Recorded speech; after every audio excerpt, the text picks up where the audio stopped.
ठीक है बेटा, स्टार्ट करें आज का लेक्चर।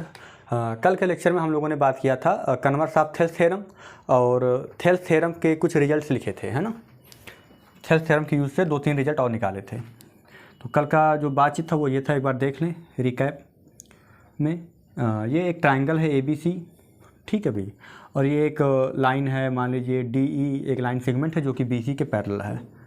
DE क्या है? DE जो है आपका वो BC के पैरेलल है। अगर ऐसा है तो 3 बातें हुई थी। पहली बात तो थेल्स थ्योरम ही था, AD upon DB is equal to AE upon EC। दूसरी बात जो हमने निकाला था वो ये था छोटा बटे बड़ा, छोटा AD तो बड़ा AB, तो AD upon AB is equal to यहाँ से AE छोटा और बड़ा क्या हो गया था AC। इसी प्रकार ये छोटा बटे बड़ा, यहाँ बड़ा बटे छोटा, बड़े में मैंने ले लिया AB और छोटे में ले लिया DB।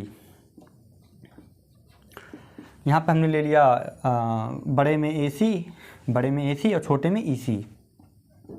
इस प्रकार हमने ये 3 रिजल्ट देखे थे, ठीक है। और थेल्स थ्योरम का जो कन्वर्स था वो क्या था? थेल्स थ्योरम का कन्वर्स ये था कि अगर इनमें से कोई एक बराबर हो, मान लो ये हो, तो इसका उल्टा क्या होगा? DE पैरेलल टू BC होगा। थेल्स थ्योरम कहता है कि अगर DE पैरेलल टू BC ये गिवन होगा तो ये बातें होंगी, और इसका कन्वर्स कहता है कि अगर ये बातें हैं तो ये DE पैरेलल टू BC होगा। यह है कन्वर्स ऑफ थेल्स थ्योरम। यहाँ तक की बातचीत हमने किया था। अब इसके आगे हम क्वेश्चंस को लगाएंगे, ठीक है।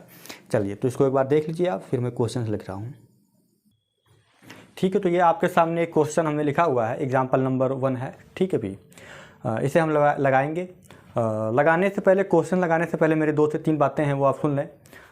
पहली बात यह है कि ट्रायंगल्स के क्वेश्चन की प्रैक्टिस करते समय इस बात का ध्यान रखेंगे कि जो भी थ्योरी आपने पढ़ी है उसको आप अप्लाई करेंगे, ठीक है। और अप्लाई करने में मान लीजिए मैंने कोई मेथड बताया, आपके दिमाग में कोई और आइडिया आ रहा है तो उस आइडिया को भी अप्लाई करके देखेंगे।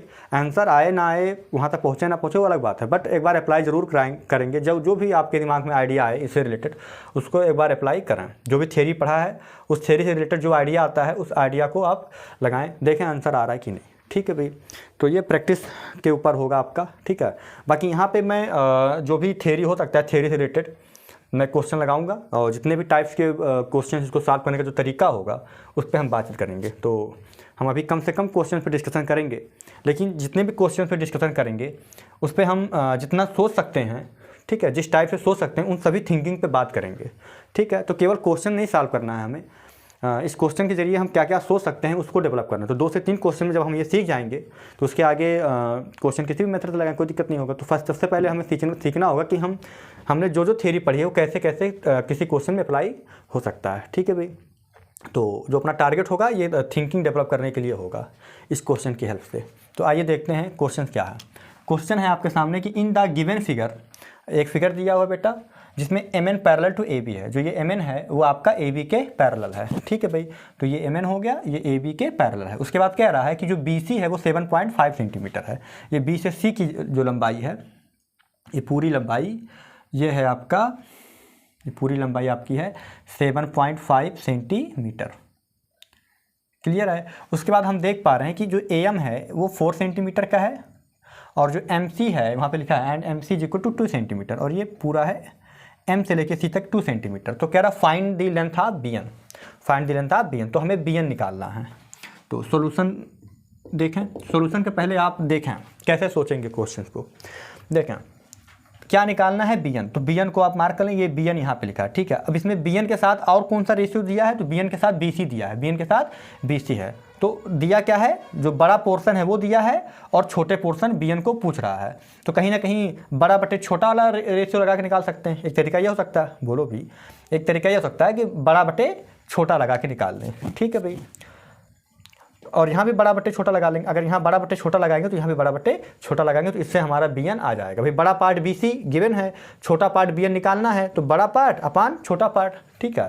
तो मैं कहता हूँ, मैंने कहा सिंस जो गिवन है, मैंने कहा since MN parallel to AB ये गिवन है, तो देन बाई BPT या then by Thales theorem, then by Thales theorem we can write, मैं क्या लिख सकता हूँ? वही बात, बड़ा बटे छोटा। तो बड़ा कौन है? BC, बड़ा पार्ट कौन है? BC। CB भी लिख सकते हैं, बट मैं BC लिख दूंगा क्योंकि यहाँ BC गिवन है। तो बड़ा पार्ट BC, CB और BC बेटा दोनों एक ही चीज़ है, ठीक है, जो भी वैल्यू आएगा वो सेम आएगा। तो इन मैग्नीट्यूड के सेंस में ये दोनों BC और CB की जो लेंथ होती है वो सेम होती है। But in the case of vector में BC और CB दोनों अलग अलग चीज़ें, ये एक दूसरे के अपोजिट वेक्टर होते हैं, ठीक है। बट हमें वेक्टर तो पढ़ना नहीं है यहाँ पे, हमें केवल मैग्नीट्यूड की बात करनी, क्योंकि हमें लेंथ ऑफ BN निकालना है। तो लेंथ ऑफ BN मतलब BN का मैग्नीट्यूड ही है ना। तो मैग्नीट्यूड के सेंस में आप CB लिखो, BC लिखो, दोनों एक ही चीज़ है, ठीक है। तो मैंने बड़ा पार्ट क्या ले लिया, BC ले लिया। क्या ले लिया, BC। आप चाहो तो CB भी कह सकते हो। तो मैंने कहा बड़ा पार्ट BC और छोटा पार्ट BN, क्योंकि ये BN दिया है। नहीं तो हम बड़ा पार्ट CB और छोटा पार्ट NB भी ले सकते हैं, C से B और N से B, ऐसा भी ले सकते हैं। लेकिन हम बड़ा पार्ट लेंगे BC और छोटा पार्ट NB। तो मैंने कहा देन बाय थेल्स थ्योरम बड़ा पार्ट हो गया BC और छोटा पार्ट हो गया बेटा BN। क्लियर है, बड़ा पार्ट BC, छोटा पार्ट BN, क्योंकि हमारे पास BC है और BN है। अच्छा, जिस सेंस में इसको लिया है बड़ा पार्ट फिर छोटा पार्ट, यहाँ भी पहले बड़ा पार्ट कौन, AC, बड़ा पार्ट कौन AC और छोटा पार्ट कौन AM। क्लियर है बातचीत, AC और AM। कोई चाहे तो CA और MA भी ले सकता है, वो एक ही चीज़ है।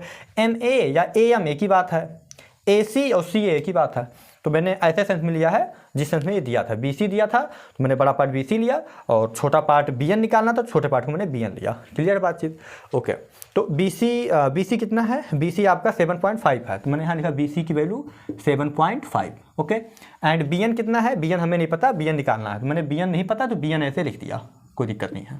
अच्छा, AC कितना है, तो अब आप AC देख लो ना, ये कितना है, ये 4 सेंटीमीटर, और ये कितना है 2 सेंटीमीटर, तो 4 + 2 सेंटीमीटर। तो AC को लिख सकता हूँ मैं 4 + 2, क्योंकि AC मतलब क्या, AM + MC। तो या तो आप AC को लिखो AM + MC, बाद में AM की वैल्यू 4 और MC की वैल्यू 2, लेकिन मैं डायरेक्ट लिख दिया कि भाई AC क्या है 4 + 2 और AM की क्या है, AM है 4, तो यहाँ लिख दिया 4। अगर मैं इसे सॉल्व करूँ तो ये हो जाएगा आपका 7.5/BN = 4 और 2 मिलके हो जाएगा 6, नीचे हो जाएगा 4, तो 2 × 2 = 4, 2 × 3 = 6, तो ये आ गया 3/2, ओके। तो अगर मैं देख पा रहा हूँ यहाँ पे 7.5/BN = 3/2, ओके। तो क्रॉस मल्टीप्लाई करूँगा तो हो जाएगा 3BN = 7.5 × 2, कितना हो जाएगा 15, बोलो भाई 15 हो जाएगा। तो ये हो जाएगा BN = 15/3। अगर मैं इसको डिवाइड करूं तो 3 × 5 = 15, तो BN आ जाएगा बेटा आपका 5 सेंटीमीटर। तो इस प्रकार हमने BN क्या निकाल दिया, 5 सेंटीमीटर। तो आपका BN आंसर आ गया, इसको आप देख लें। तो ये चीज़ मैंने मिटा दिया, ठीक है, देख लो इसको भाई एक बार। ठीक है, तो ये एक तरीका हो सकता है सोचने का कि छोटा पार्ट BN निकालना है, बड़ा पार्ट दिया तो बड़ा बटे छोटा कर दिया, बड़ा बटे छोटा, ठीक है। ठीक है, अब मैं दूसरे तरीके से सोचता हूँ इसको, तो इसको मिटा रहा हूँ मैं।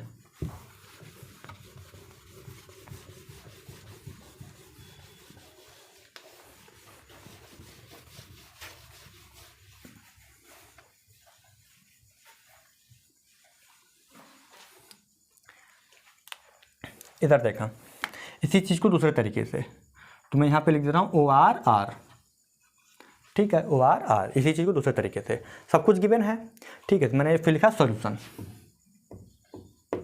सॉल्यूशन में मैंने कहा कि since MN parallel to BC, इतना तो कहना पड़ेगा कि जो MN है वो BC के पैरेलल। अगर ऐसा है then by Thales theorem,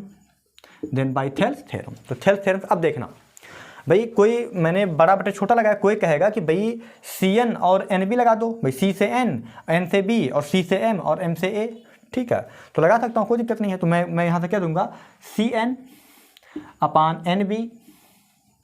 = NB या BN एक ही बात है, CM/MA, ओके। अच्छा, CN पता है क्या, नहीं पता CN, अपने को तो BN निकालना ना, CN पता है, CN नहीं पता, लेकिन अपने को BC पता है। क्या पता है, BC, कोई बात नहीं है। तो CN नहीं पता है तो मैंने CN यहाँ अभी लिख दिया ऐसे, CN लिख दिया, कोई दिक्कत नहीं है। और ये NB को BN लिख दिया, कोई दिक्कत नहीं है भाई, NB को BN लिख दिया, क्योंकि यहाँ BN दिया हुआ है, एन बी भी रहेगा, कोई दिक्कत नहीं है। अच्छा, सी एम की दूरी पता है 2 अब सी एम को एम सी लिख लो, तो लिखना नहीं है, डायरेक्ट सी एम को क्या लिख दो 2, क्योंकि यहाँ पे सी से एम की दूरी 2 है, तो ये हो गया 2। अच्छा, एम से ए कितना है 4 है, तो ये हो जाएगा 4, तो 2 1 जा 2 और 2 2 जा 4। क्लियर है बातचीत। अगर मैं इसको देखूँ तो ये हो जाएगा C N upon B N is equal to 1/2। क्या बात क्लियर है नहीं क्लियर है, बताओ भी। अच्छा, तो अपने को लाना है बी एन, अपने को लाना है बी एन, तो बी एन तो यहाँ लिखा हुआ है, लेकिन यहाँ पे ये जो सी एन है वो डिस्टर्ब कर रहा है ना, जो सी एन है वो डिस्टर्ब कर रहा है। तो अगर मैं सी एन को गायब कर दूँ, तो सी एन में अगर मैं बी एन जोड़ दूँ, सी एन में अगर मैं बी एन जोड़ दूँ तो क्या हो जाएगा, सी बी, क्या हो जाएगा सी बी, और सी बी की वैल्यू तुम्हें पता ही है, या बी सी हो जाएगा। ठीक है, क्योंकि हमारे पास क्या गिवन है, बी सी गिवन है, यहाँ देखें ये बी सी हमारे पास गिवन है। तो बी एन निकालने के लिए अगर सी एन पता हो जाए, भाई सी एन की वैल्यू या तो निकाल लो, अगर सी एन की वैल्यू नहीं पता है तो अगर मैं दोनों तरफ एक जोड़ दूँ तो ये सी एन में बी एन जुड़ जाएगा, सी एन में बी एन जुड़ जाएगा, और सी एन में जब बी एन जुड़ जाएगा तो क्या हो जाएगा, बी सी, क्या हो जाएगा बी सी, और बी सी की वैल्यू हमें पता है। ठीक है भाई, तो एक तरीका ये हो सकता है कि C N upon B N is equal to क्या है, हाफ। तो यहाँ पे मैंने क्या +1 जोड़ दिया और यहाँ भी +1 जोड़ दिया, जब इसको जोड़ दूंगा +1 दोनों तरफ, तो ये हो जाएगा C N plus B N upon B N is equal to half +1, तो हो जाएगा 3/2। अब C N plus B N, C से एन और बी से एन मिलकर क्या हो गया बी सी, तो इसको लिख सकता हूँ भाई मैं B C upon B N 3/2। B C कितना है आपका, बी सी है 7.5 upon B N is equal to 3/2। तो अब ये हो गया 3bn is equal to 7.5 into 2 मतलब 15, तो फिर वही आपका क्या आ गया bn, 3 5 15 5 सेंटीमीटर। तो ऐसा भी सोचा जा सकता है, बोलो भाई क्लियर बातचीत, देख लो इसको एक बार, या कुछ और भी सोच सकते हो बताओ। ठीक है भाई, समझ में आया नहीं आया, तो ये तरीका हो सकता है, और भी लोग सोचने वाले सोच सकते हैं। ठीक है भाई, जैसे मैंने क्या किया था, पहले मैंने बड़ा बटे छोटा ले लिया था, कोई चाहे तो छोटा बटे बड़ा ले ले, सी एन और बी सी ले ले, सी एन और बी सी आया, और यहाँ सी एम और सी ए, तो वहाँ से क्या आएगा, तुम्हारे पास सी एन की वैल्यू आ जाएगी, सी एन की वैल्यू आ जाएगी तो पूरे में से सी एन घटा देना तो बी एन की वैल्यू आ जाएगी। एक तरीका ये भी हो सकता है। ठीक है भाई, देख लो इसको एक बार, आया। तो ये हमने 2 अप्रोच से सोचा। ठीक है, एक अप्रोच और सोच सकते हैं, इस क्वेश्चन में से 1 से 2 क्वेश्चन हम सोचना सीखेंगे। ठीक है भाई, इनमें से कोई भी एक मेथड आपको सही लगे वो आप अप्लाई करके लगा लो, जो ईजीएस्ट हो। तो पहला था वो आसानी था। ठीक है भाई, तो ये मैं मिटा रहा हूँ।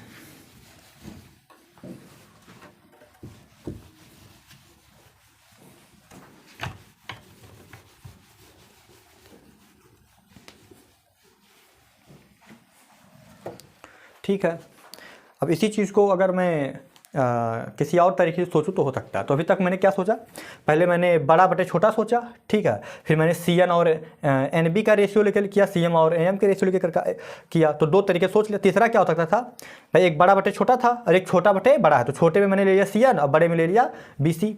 ठीक है, तो सेम चीज़ है ना भाई, पहले क्या बड़ा लिया फिर छोटा लिया, अब मैं ले सकता हूँ छोटा फिर बड़ा।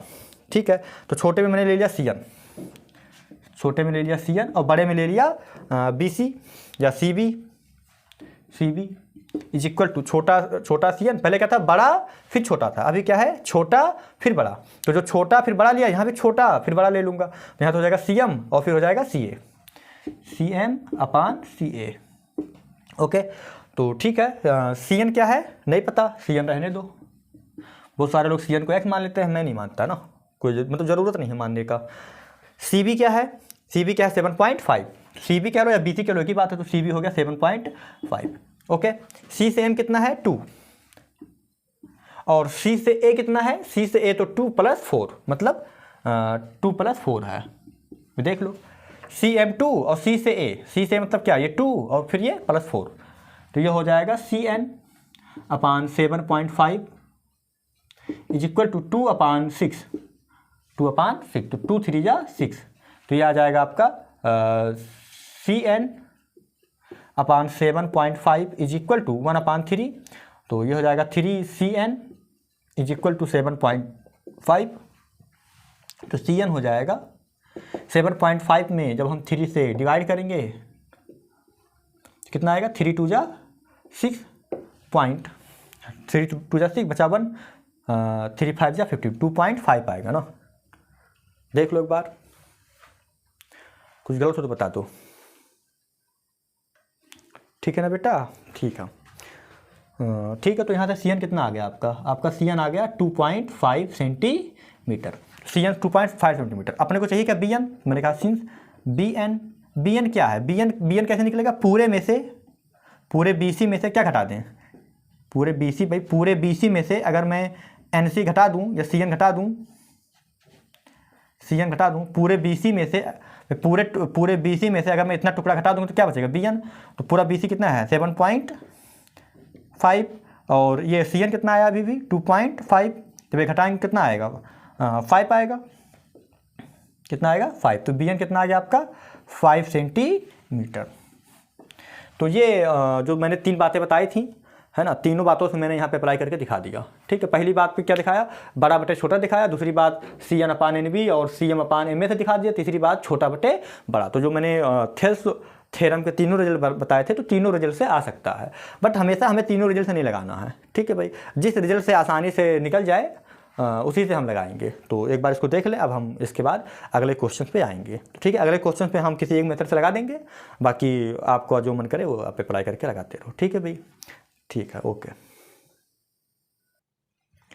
तो उम्मीद है आपको पहला क्वेश्चन समझ में आ गया होगा। अगर किसी प्रकार की कोई दिक्कत होती पहले क्वेश्चन में तो आप कमेंट में पूछ सकते हैं। ठीक है भाई, अब हम आते हैं बेटा दूसरे क्वेश्चन पे डिस्कस करते हैं।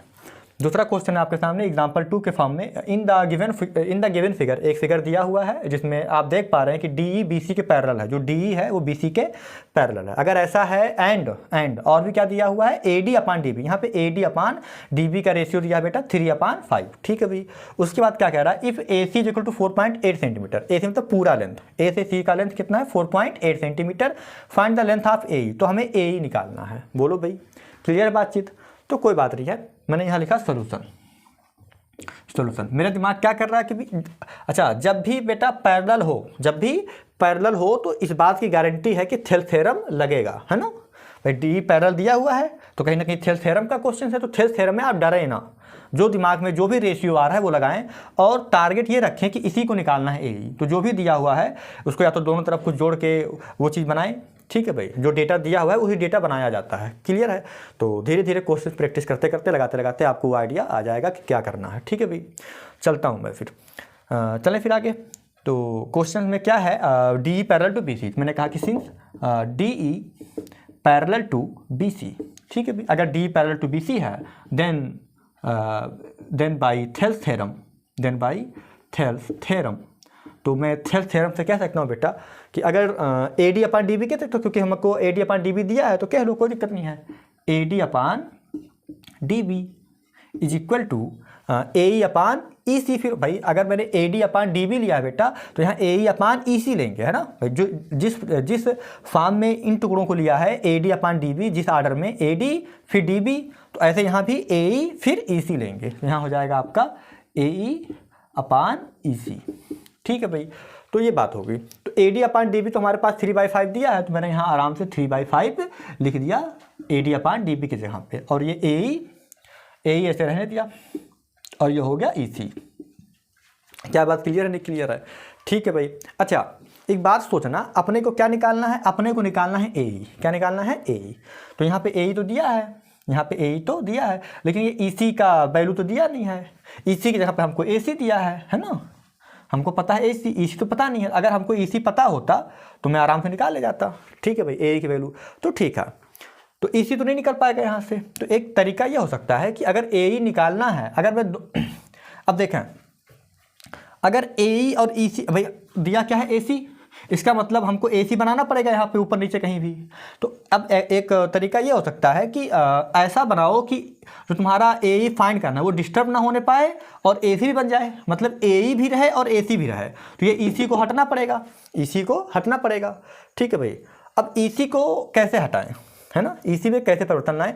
तो अभी मैंने इसके पहले लेक्चर में ही बातचीत किया था कि अगर a बाई बी और c बाई डी दिया है, तो अगर हम दोनों तरफ कुछ जोड़ें या कुछ घटाएं तो हमेशा परिवर्तन ऊपर होगा, नीचे नहीं होएगा। तो अगर हम दोनों तरफ कुछ जोड़ेंगे घटाएंगे तो परिवर्तन कहाँ होगा, ऊपर, नीचे तो नहीं होगा। अच्छा, जोड़ेंगे क्यों, जोड़ेंगे क्यों, ये भी एक बात है।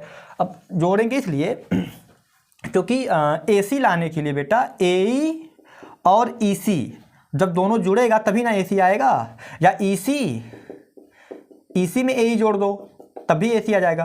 तो ई सी में अगर ए ई जोड़ दो तो ए सी आ जाएगा, या ए ई में ई सी जोड़ दो तो ए सी आ जाएगा। तो हमें इन दोनों का जोड़ चाहिए, इन दोनों का जोड़ चाहिए। क्लियर है बातचीत। तो इन दोनों के जोड़ के लिए, इन दोनों के जोड़ के लिए अच्छा एक तरीका ये हो सकता है कि डायरेक्ट जोड़ दो, तो यहाँ से हमको हमको ई सी की वैल्यू मिल जाएगी। अगर ई सी मिल जाएगा तो ई सी से ए ई मिल जाएगा, ठीक है। लेकिन अगर मुझे इसको सेव करना है और ए सी बनाना है तो अगर मैं पलट के 1 जोड़ूँ, क्योंकि अगर मैं डायरेक्ट जोड़ूंगा दोनों तरफ 1 तो ये ऊपर बदल जाएगा, नीचे नहीं बदलेगा। तो अगर मैं इसको पलट दूँ ORR 5/3 और ये हो जाएगा बेटा EC/AE लिख सकता हूँ। अब दोनों तरफ 1 जोड़ दूँ तो ये हो जाएगा EC/AC। यहाँ भी मैंने क्या जोड़ दिया, 1 जोड़ दिया। अगर 1 जोड़ दिया तो इसको सॉल्व करो तो कितना हो जाएगा, ये 5/8 is equal to EC plus ये क्या था, AE था ना। जब इसको पलटा तो ये हो जाएगा AE, EC ऊपर AE नीचे, तो यहाँ पे है आपका AE, तो ये हो जाएगा EC प्लस AE/AE नहीं, तो हो जाएगा 5/8 और EC और AE मिलके क्या हो जाएगा AC, और यहाँ हो गया AE। तो अगर हमने पलट के जोड़ा तो हम देख पा रहे हैं कि हमारा AE भी बच गया और AC भी आ गया नहीं, तो ये हो जाएगा 5/8 और ये AC की वैल्यू कितनी है 4.8 और ये हो जाएगा आपका AE। तो अगर ये हो जाएगा तो 5AE क्रॉस मल्टीप्लाई किया तो इज इक्वल टू 4.8 इंटू 8, ठीक है। अच्छा ये 5/3 था, 5/3 था, तो ये हो गया आपका 8/3, तो ये हो जाएगा आपका 8/3, 5/3 तो ये 8 हो जाएगा ना, तो ये हो जाएगा 8/3 है, सॉरी 8/3। भाई इसको जब जोड़ेंगे तो 3 यहाँ जाएगा तो 5 + 3 क्या हो जाएगा 8 और नीचे आ जाएगा 3, तो 8/3, तो ये हो गया आपका 8/3। तो यहाँ भी क्या हो जाएगा 8/3, ठीक है। तो अभी एक जब क्रॉस मल्टीप्लाई करेंगे तो कितना हो जाएगा 8AE, कितना हो जाएगा 8AE is equal to 4.8 into 3, ठीक है, 4.8 इंटू 3। तो अगर मैं 8 से इसको काटूँ तो कितना होता है, 8 × 6 = 48, 0.6 हो जाएगा। तो ये हो जाएगा आपका AE is equal to 0.6 into 3, तो ये हो जाएगा आपका AE is equal to 1.8 centimetre, 6×3 = 18 है ना, 1.8 सेंटीमीटर। तो इस प्रकार आपका AE आ गया, ठीक है। तो यहाँ पे हमने क्या किया कि मैंने इसको पलट दिया। क्यों पलटा, क्योंकि मुझे AE लाना था और AC बनाना था, क्योंकि EC से तो अपना काम होता नहीं, ठीक है भाई। तो मैंने इसको पलट दिया और पलट के जब एक जोड़ दिया, एक जोड़ा क्यों, क्योंकि AE और EC जुड़ के AC हो जाए, इसलिए दोनों तरफ एक जोड़ दिया, ठीक है भाई। तो ये हो गया बातचीत, इसको आप देख लें, ठीक है।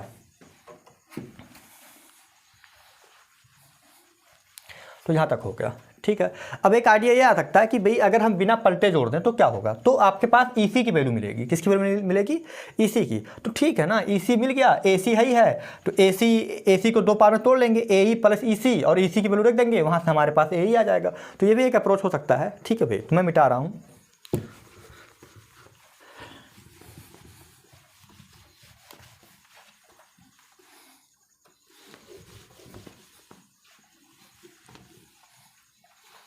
तो यहाँ भी मैं ORR कर दे रहा हूँ।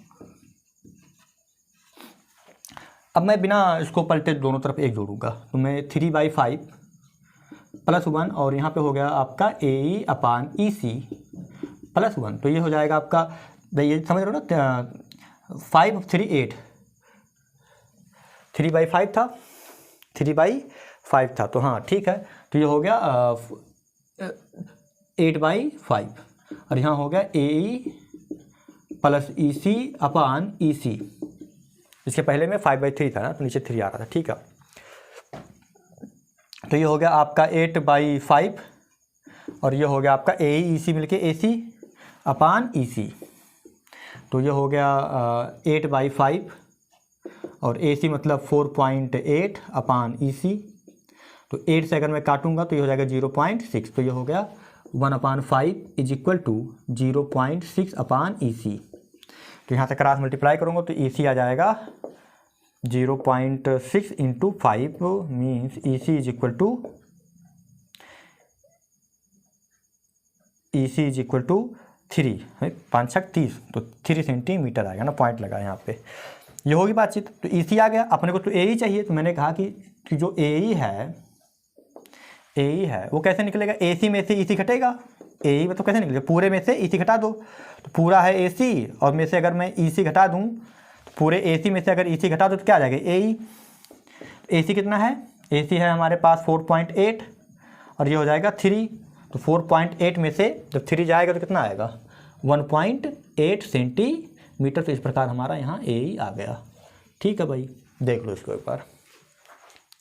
ठीक है, देख लो इसको एक बार। ठीक है भाई, अब इसके आगे हम अब अगले क्वेश्चन पे चलेंगे। तो उम्मीद है कि ये बात समझ में आ गई होगी। ठीक है भाई, चलें आगे। ठीक है भाई, तो आपके सामने ये नया क्वेश्चन है एग्जांपल नंबर 3 की इन द गिवन फिगर दिया हुआ है in triangle ABC DE parallel to BC। जो DE है वो BC के पैरेलल है, so that AD is equal to 4x-3। तो जो AD है वो 4x-3 है। ओके, और AE कितना है 8x-7 सेंटीमीटर है। और उसके बाद जो DB है वो 3x-1 है। और जो CE है या CE है या EC 5x-3 है। तो find the value of x।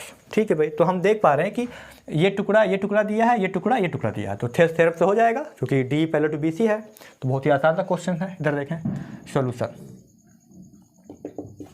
ठीक है भाई, तो इसके सॉल्यूशन पे हम आते हैं।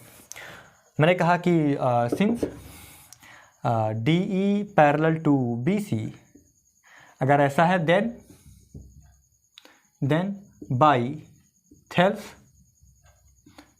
Thales theorem. अगर ऐसा है तो हम थेल्स थ्योरम से कहेंगे, क्या कहेंगे, AD upon DB is equal to AE है ना, यहाँ से A से E और E से C, तो AE अपान EC। क्या मैं ये कह सकता हूँ। ठीक है भाई। अच्छा, अब AD की वैल्यू क्या है इसमें 4x-3, तो मैंने यहाँ लिखा 4x-3 अपान DB। अब DB या BD एक ही चीज़ है, या DB कह लो या BD कह लो। तो कितना है ये 3x-1, तो 3x-1 is equal to AE कितना है, AE देखते हैं यहाँ पे AE है 8x-7, तो AE हो गया 8x-7 अपान EC या CE एक ही चीज़ है, EC कह लो या CE कह लो, एक ही बात है ना, EC या CE एक ही बात है। तो ये हो गया 5x-3। ठीक है भाई, अब यहाँ पे क्या करना है, क्रॉस मल्टीप्लाई करना है और x में एक इक्वेशन बनेगा क्वाड्रेटिक, उसको सॉल्व कर लेंगे तो x की वैल्यू जो आएगी वो देख लेंगे। ठीक है भाई, तो मैं क्रॉस मल्टीप्लाई करता हूँ, तो ये हो जाएगा 4x-3 और 5x-3 इज इक्वल टू यहाँ हो जाएगा 8x-7 इंटू 3x-1। ठीक है, अगर मैं मल्टीप्लाई करूँ तो 4 5 जा 20x स्क्वायर हो जाएगा ये। ठीक है, और ये हो जाएगा 4 3 जा 12, तो ये हो जाएगा -12x। फिर ये -3 इंटू 5, तो ये हो जाएगा -15x, और ये हो जाएगा +9। अच्छा, यहाँ क्या हो जाएगा 8 3 जा 24x स्क्वायर, फिर -8x और ये -21x और ये +7। ठीक है भाई, ओके। तो अब x स्क्वायर पहले इकट्ठा कर लेते हैं। ये हो जाएगा 20x स्क्वायर माइनस, अच्छा यहाँ -12 और ये -15 कितना हो जाएगा, हाँ 12 3 15 27 27x, 5 2 7 और 1 1 2 27x + 9 is equal to 24x square minus 8 और 21 ये 21x, 21x है ना, हाँ 7 21x माइनस 8। ठीक है, तो ये हो जाएगा 29x + 7। ओके, अब इसे सॉल्व करेंगे तो देखें यहाँ पे, पहले आप यहाँ से देख लें। ठीक है भाई, तो अब मैं ऊपर मिटा रहा हूँ।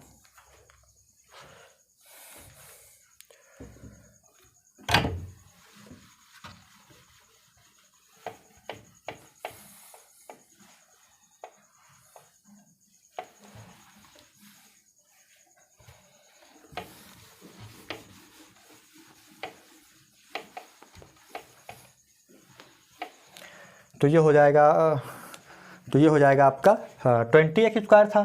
जब ये सब एक साइड जाएगा तो 20x² में से जब 24x² घटेगा तो आएगा -4x²। भाई 20 इधर रोके हूँ मैं, जब 24 उस साइड जाएगा बेटा तो प्लस का माइनस हो जाएगा, तो 20 में से जब 24 जाएगा तो -4x²। ठीक है, यहाँ -27x, यहाँ -29x। जब -29x लेफ्ट हैंड साइड जाएगा तो ये +29x हो जाएगा, तो -27 और +29 तो हो जाएगा 2x।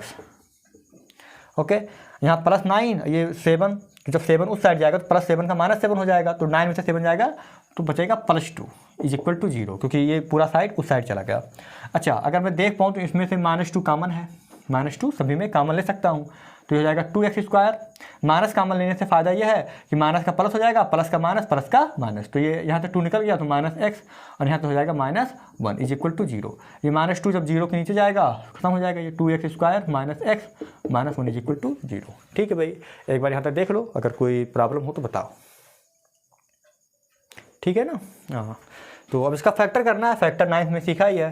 तो 2 का में मल्टीप्लाई करें तो 2 हो जाएगा, तो इसका अगर हम फैक्टर करूँगा तो मल्टीप्लाई करें तो 2 आए, और जोड़े घटाए तो ये -1 आए, है ना। तो 2x², इसको लिखूँगा -2x + x। भाई -2 + 1 क्या आएगा, -1 आएगा, -2 + 1 क्या आएगा, -2 आएगा। क्लियर है बातचीत। तो यही लॉजिक लगाना है ना। तो ये बात हो गया। तो अगर मैं इसका फैक्टर करूँ तो ये 2x² - 2x + x, और ये हो जाएगा -1 = 0। इन दोनों में क्या कॉमन है, 2x कॉमन है, तो यहाँ क्या हो जाएगा x - 1। जब 2x कॉमन ले लिया तो यहाँ तो बचेगा x, यहाँ बचेगा 1 + 1 कॉमन, भाई दोनों में कुछ नहीं कॉमन है तो 1 कॉमन होता है, तो x - 1 = 0। तो ये हो जाएगा आपका x - 1, और ये हो जाएगा 2x + 1 = 0। तो यहाँ से आपके पास जो वैल्यू आएगा वो आएगा x - 1 = 0 और r 2x + 1 = 0। ठीक है, तो इसको मिटा रहा हूँ मैं।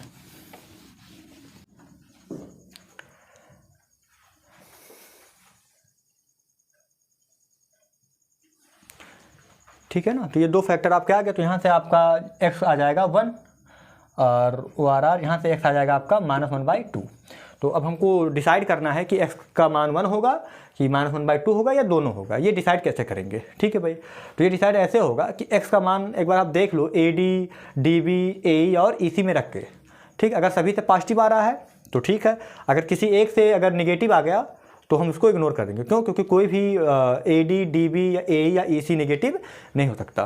तो यहाँ से जो 2 वैल्यू आ रहा है उस वैल्यू को हम एक बार चेक करेंगे जो अपना AD, DB, AE और EC दिया हुआ है। ठीक है, तो AD, DB और AE, EC क्या दिया है मैं पहले यहाँ रफली लिख दे रहा हूँ, फिर मैं चेक करके दिखाऊंगा। ठीक है भाई, तो आपके सामने हमने ये AD, AE और BDC लिख दिया। तो सबसे पहले हम 1 चेक करते हैं क्या 1 सभी के लिए पॉजिटिव आ रहा है। तो x = 1 यहाँ रखें, तो 4 × 1 4 में से 3 गया 1, तो ये पॉजिटिव है। अच्छा, AE में रखें 8 × 1 8 8 में से 7 गया 1, ये भी पॉजिटिव है। BD में रखें 1 की x की वैल्यू 1, तो ये हो जाएगा 3 × 1 3 3 में से 1 गया 2, तो ये भी पॉजिटिव है। और 5 × 1 5 5 में से 3 गया 2, तो ये भी पॉजिटिव है। तो हम देख पा रहे हैं कि x = 1 के लिए ये सारे बातें ट्रू हैं। ठीक है, अगर किसी एक चीज़ के लिए अगर ये फेल हो गया, ठीक है, किसी भी एक चीज़ के लिए अगर ये फेल हो गया, x = -1/2 रखने पर अगर ये नेगेटिव आ गया AD, AE, BD या C कोई भी या सारे, तो हम कहेंगे x = -1 -1/2 नहीं हो सकता। ठीक है भाई, तो मैं x = -1/2 रखता हूँ। इसमें अगर रख दूँ मैं AD में रख दूँ तो ये हो जाएगा 4, x की वैल्यू -1/2 और ये हो जाएगा -3, तो ये हो जाएगा आपका 2 × 2 = 4, तो ये हो जाएगा -2 -3 क्या आ गया -5। तो AD क्या आ गया -5। तो मैं यहाँ पे कह दूंगा कि सिंस ऐसे इफ x = -1/2 देन AD = -5, है ना, विच इज नेगेटिव, जो कि नेगेटिव है। बोलो भाई, और हम जानते हैं डिस्टेंस नेवर नेगेटिव, है ना। ठीक है भाई,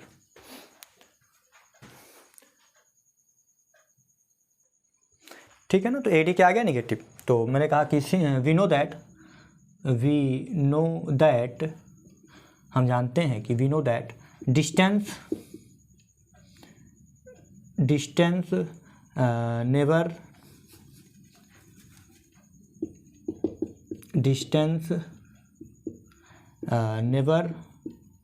नेगेटिव। डिस्टेंस कभी भी निगेटिव नहीं होता है। Therefore x not equal to -½ इसलिए x क्या होगा -½ के बराबर नहीं होगा। हेंस x इक्वल टू क्या हो गया 1। तो ये आपकी वैल्यू क्या आ गई 1। This is your answer. ठीक है भाई।